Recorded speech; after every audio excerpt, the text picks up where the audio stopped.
Bonjour Monsieur Pazold. Bonjour. Voilà, je viens contrôler le pont élévateur de véhicules et le portail qui se trouve à l'entrée. La plus belle récompense dans mon métier, c'est quand je décèle des dangers graves et que je m'aperçois que j'ai peut-être sauvé la vie d'une personne. Ça, c'est vraiment ma source de motivation. L'impression d'être utile, d'avoir un métier utile. Il faut dire que rien n'échappe à l'œil acéré de ce technicien consciencieux qui vérifie aussi bien les installations électriques que les extincteurs ou les chariots élévateurs des établissements dans lesquels il intervient.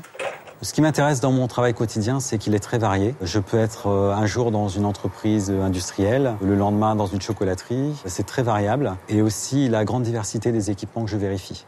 Je peux par exemple contrôler un jour un monte-charge dans une cuisine et le lendemain me retrouver à contrôler une grue mobile sur un chantier.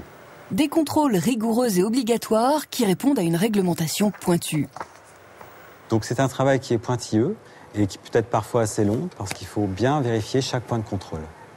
Stop! Faites marcher la translation latérale. Pour un chariot élévateur, nous avons une vingtaine de points à checker. Ça va être faire des essais de levage en charge. Bon, les talons de fourche, ils commencent à être usés. On est encore bon, mais il faudra penser au remplacement. Et on va également tester tout ce qui a trait à la conduite.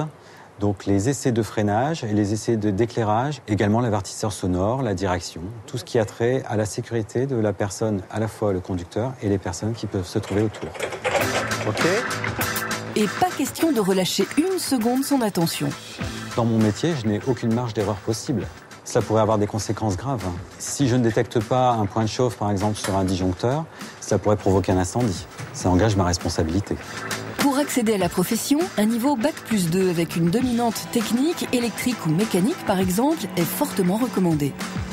Alors à la base, j'ai un BTS d'électrotechnique et j'ai suivi des formations techniques au sein de l'entreprise, des formations théoriques. Et j'ai également eu un tutorat qui m'a permis d'acquérir les compétences auprès d'experts. Rien de tel en effet que l'expérience des anciens pour apprendre les ficelles du métier.